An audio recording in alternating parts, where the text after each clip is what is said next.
Welcome to episode of Tell the Ref. Peace.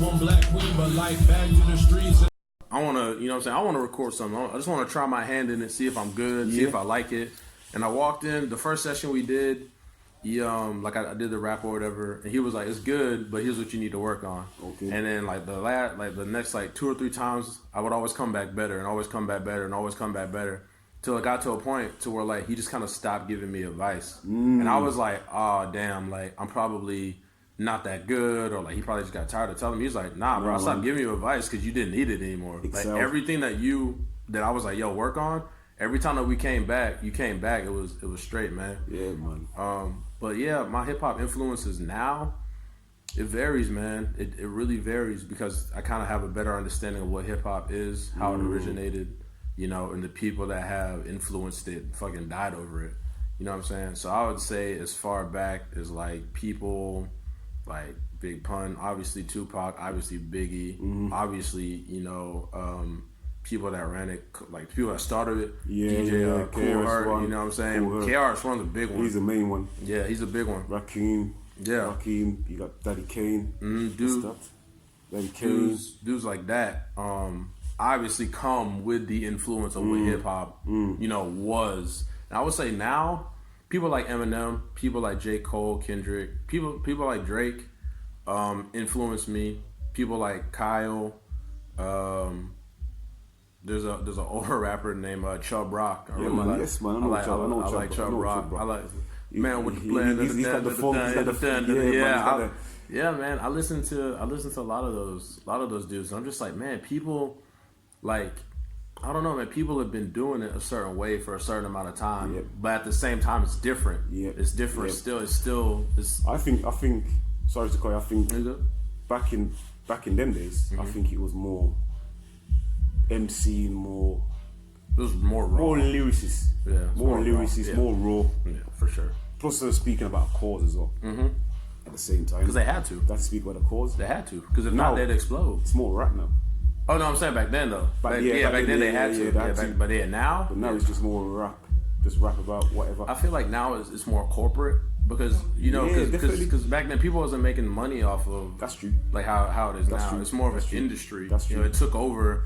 Like it was like the number one pop culture is now hip hop. Okay. That's us. You know what I'm saying? That's black people. You know what I mean? But yet you have people that own the record labels, that own the company, that own the you know what I'm saying? And it's not really giving money back. But yet at the same time, those people's families will criticize what hip hop is and be like, oh, hip hop's all violent and it disrespects women and this, that, and the third. And there are songs out there that do that. I'm not gonna sit up here and act like there's not, but at the same time, you gotta look at where these people came from. That's true. And also at the same time, you gotta look at artists who aren't doing that. You know what I'm saying? You have to look at artists that don't curse. Or like there's a dude named Ali Tamalik. Doesn't curse really in his rhymes. You know what I'm saying? Dude like Ali Tamalik. Okay. Yeah, he's on YouTube. I've been watching him. Check him out, man. Yeah, he's shout out to Ali Tamalik. Yeah, Ali Tamalik's dope. Check him out. He's dope as hell.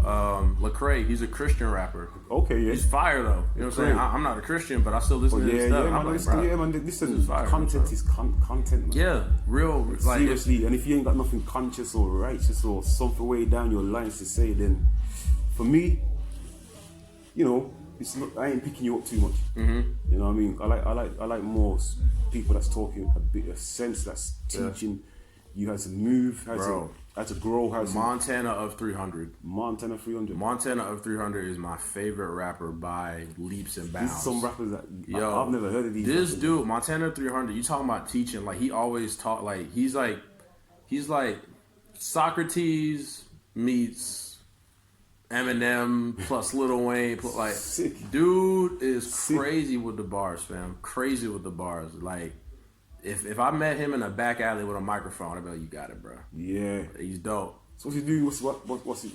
So he's from Chicago. He's a Chicago like drill rapper, and like he does talk about murder, killing, bitches, hoes, cool. But he also tells you like his story and the reason behind why he is the way that he is, and he also teaches you like, yo, you don't have to go through what I went through to be considered a real nigga or to be like in the streets. Like there's nothing for you in the streets. You're dying over an area code that you don't own. You know what I'm saying? And he puts like what I just said. He'll put that on a 4-minute song with nothing but bars. And he won't just drop like one bar. It'll be like his setup will rhyme, and then his punchline will rhyme, and then the bar that brings all that together will rhyme. Bro, he's crazy with it, fam. Him and he has a label. Everyone on FGE, bro. Montana 300. If you see this, yo, you are dope, fam. Man, shout out to Montana 300. He's been inspiring me like before I even started recording. Okay. Like I'd be like, damn, like if I could rap. It used to be like if I could rap like that, but then it kind of went to like if I could think like that, and then it kind of went to I want to think outside of the box because that's where a lot of his bars come from. They're layered with a lot of things. So like I try to make a lot of my things layered. Like in that song where I said, got another job at 17 and make ends meet. Racism is a circle. Get it? Make ends meet. Like something like that. Try to think outside of the box. Try to give you a message within a line that's kind of, you know what I'm saying? Also makes you think as well. Yeah. Use your brain yourself. Yeah, like I'll never forget one of the first bars I heard from Montana. He said, while counting dough up, stood next to centers like power forwards. Like, I don't know if you like. By counting dough up? While counting dough up, stood next to centers, yeah. like power forwards, yeah. like in the NBA. Yeah. And I was like, what the? Like, that bar just like. You see, Bro. Bro, and that was one bar, bro, that whole song, and that was like 2 albums ago. And he even said, like, I'm not even reaching my peak yet. Like, and how old is that dude? How old is this dude? He's in his 20s, bro. He's in maybe 29, 28. He might be 30, 31. I mean, we got so many authors. I call them authors. You're authors, man. What you mean? You're authors. Oh, like contracts and shit? Nah, when you write, it's like writers. Like an author. Yeah, authors. Yeah, I got you. That's what I call. Yeah.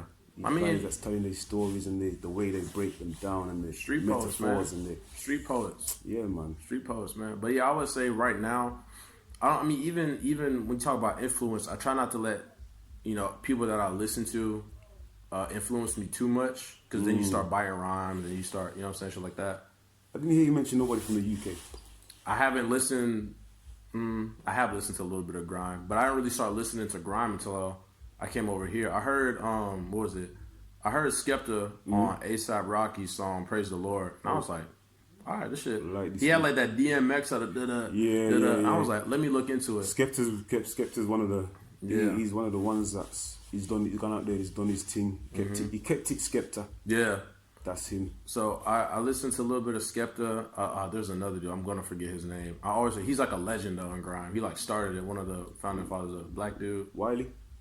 No, I don't think so. Wiley's the founder. Wiley's the founder of grime. Wiley's the godfather of grime. You know about short black dude? Yeah. Dizzy Rascal. Dizzy, yeah. I listen to him. Yeah. I listen to him. It's crazy though. It's crazy because how I started listening to him. He did a song with Ocean Wisdom. Yeah. Called Revin. Okay. And Ocean Wisdom spits fast. Ocean Wisdom's dope. I've only recently caught into Ocean Wisdom. Yeah. Ocean Wisdom's hard. Yeah, man. He's hard as fuck. Yeah, man. Ocean Wisdom. And I was like... I mean, I heard too much of him, but... Yeah, man. Yeah, like he hopped in, man, like this one, then what about the lights on, I was like, yo, what the fuck? I was like, this shit hard. And then Dizzy dropped on there and killed it. I was like, damn, who the fuck is this? So then I started listening to them. And then I started listening to Low-Key. Low-Key's probably my favorite. Low-Key's been about for a while now. I heard like something happened where he like stopped making music. When it's more like political stuff. Yeah. He's doing some more groundwork. Yeah, I heard people like blackballed him from the industry, kind of. I don't know too much. I don't know too much about the history and the story like that. But I can't really comment too much on that. I heard like cause he dropped a song on YouTube. Though. Could be so. Yeah, he